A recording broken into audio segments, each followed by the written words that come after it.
आज हम जेनेटिक्स के एक बहुत ही इम्पोर्टेंट कंसेप्ट के बारे में समझने की कोशिश करेंगे। यह कंसेप्ट है सी वैल्यू पैराडॉक्स के बारे में। सबसे पहले यहाँ समझने की कोशिश करते हैं कि आखिर पैराडॉक्स क्या है। तो पैराडॉक्स एक इंग्लिश वर्ड है जिसका मतलब होता है उल्टी बात।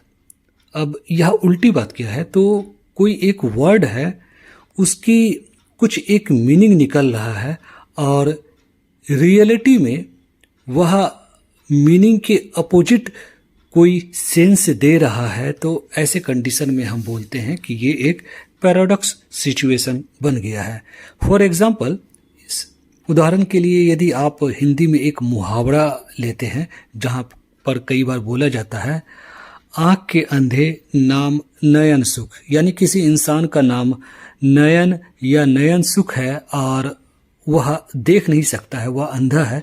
तो यह एक पैराडॉक्स कंडीशन बन गया है जहाँ पर उस इंसान के पास आँख तो नहीं है लेकिन उसका नाम नयन सुख है, नयन सुख नाम है, लेकिन वो देख ही नहीं सकता है। तो एक पैराडॉक्स कंडीशन बन गया। ऐसे ही यह एक सी वैल्यू पैराडॉक्स है। सी वैल्यू से जो एक अर्थ निकलना चाहिए उससे कई बार उससे विपरीत, उससे बिल्कुल अलग यदि कुछ कंसेप्ट बन रहा है इन रियलिटी, तो वैसे सिचुएशन को कहा जाता है सी वैल्यू पैराडॉक्स। अब मैं यहाँ पर समझाऊंगा आपको कि आखिर यह किस प्रकार से ये उल्टी बात या अपोजिट सिचुएशन बन रहा है। पहले समझते हैं कि आखिर सी वैल्यू क्या होता है। तो सी वैल्यू किसी भी ऑर्गेनिज्म में, किसी भी स्पीसीज का, किसी भी इंडिविजुअल के हैप्लॉइड जीनोम में जो डीएनए का अमाउंट होता है उसे हम सी वैल्यू से कहते हैं, उसे सी वैल्यू कहते हैं। अब ऑलरेडी मैंने यह डिस्कस कर रखा है कि आखिर जीनोम क्या होता है। आप हमारे पुराने लेक्चर को देख सकते हैं जहाँ पर कि मैंने जीनोम को एक्सप्लेन किया है। तो सी वैल्यू जो है वह हैप्लॉइड जीनोम में जो डीएनए का अमाउंट होता है उसे कहा जाता है। अब हैप्लॉइड जीनोम का मतलब है कि गैमीट में जो जीनोम होगा, तो गैमीट में कितने जीनोम होंगे। तो जैसा कि आप जानते हैं कि गैमीट में हाफ ऑफ द क्रोमोसोम होते हैं। यदि हम ह्यूमन बीइंग की बात की जाए तो ह्यूमन बीइंग में 23 पेयर्स क्रोमोसोम होते हैं, 46 क्रोमोसोम होते हैं। तो गैमीट में 23 क्रोमोसोम पाए जाएंगे। तो इन 23 क्रोमोसोम में जो डीएनए का अमाउंट होता है उसे हम सी वैल्यू कहते हैं। अब यहाँ पर सी वैल्यू के साथ किस प्रकार से ऐसा सिचुएशन बनता है कि सी वैल्यू को जो मीनिंग शो करना चाहिए वह मीनिंग शो नहीं कर पाता है, उससे बिल्कुल अपोजिट या बिल्कुल अलग सा कुछ अर्थ निकलता है इन रियलिटी। वह क्या ऐसा सिचुएशन बनता है उसे मैं अभी समझाने जा रहा हूँ। सी वैल्यू पैराडॉक्स कंडीशन के पीछे दो कारण होते हैं। इन दोनों कारणों को मैं एक एक करके समझाऊंगा। जो पहला कारण है वह यह है कि जब सी वैल्यू का कंसेप्ट आया था तो यह माना गया था कि किसी भी इंडिविजुअल में, उस स्पीसीज में या ऑर्गेनिज्म में जो सी वैल्यू होगा, सी वैल्यू कहने का तात्पर्य है कि उसके हैप्लॉइड सेल में, उसके गैमिट में जो डीएनए का अमाउंट होगा उसके आधार पर उस इंडिविजुअल में कितने जीन होंगे यह रिफ्लेक्ट किया जाएगा। अब जैसा कि मैंने आपको पहले भी अपने कई लेक्चर में बताया है कि ह्यूमन बीइंग में लगभग 20 से 25 हज़ार जीन होते हैं और अमूमन किसी भी मैमल स्पीसीज में ज़्यादा से ज़्यादा 30 से 50 हज़ार तक जीन पाए जाते हैं। लेकिन यह जानकर बहुत ही आश्चर्य होगा कि इस 25,000 30,000 जीन को बनाने के पीछे जो टोटल नंबर ऑफ न्यूक्लियोटाइड है, जो टोटल नंबर ऑफ बेस है, वो किसी भी इंडिविजुअल में, ह्यूमन बीइंग की बात की जाए तो 3 बिलियन बेस पेयर्स होते हैं, जो कि नंबर ऑफ जीन से बहुत ज़्यादा होते हैं।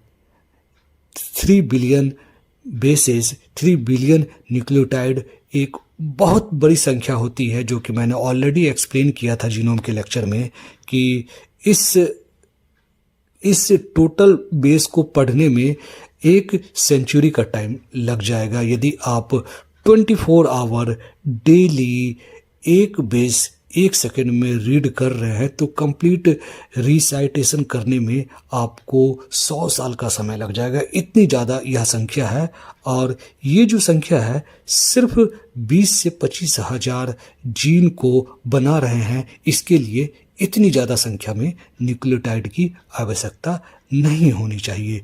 तो यह जो एक सिचुएशन बन रहा है, जो पहले कंसेप्ट था कि जो सी वैल्यू है यदि वह ज़्यादा है तो इंडिविजुअल में नंबर ऑफ जीन भी ज़्यादा होंगे, लेकिन कई बार ऐसा देखा गया है कि इंडिविजुअल में नंबर ऑफ जीन बहुत कम होते हैं, लेकिन न्यूक्लियोटाइड की जो संख्या उस इंडिविजुअल में है वह बहुत ज़्यादा होता है। तो यहाँ पर यह एक कंडीशन बन गया है जहाँ पर कि सी वैल्यू पैराडॉक्स का कंडीशन बन चुका है।